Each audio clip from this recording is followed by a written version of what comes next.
Want to know the secret to better product management strategies? It's simpler than you might think. Product management sits at a crucial intersection, a meeting point of three distinct worlds: business, user experience, and technology. The goal is always to deliver a product that is valuable, usable, and feasible. And this role has grown. It's evolved far beyond its roots in brand management to become a core strategic driver. So, how does this actually work on the ground? First, it's about fluency. A great product manager has to combine expertise from business, UX, and tech.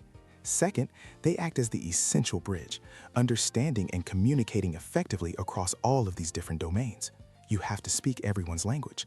And third, the role is no longer just tactical.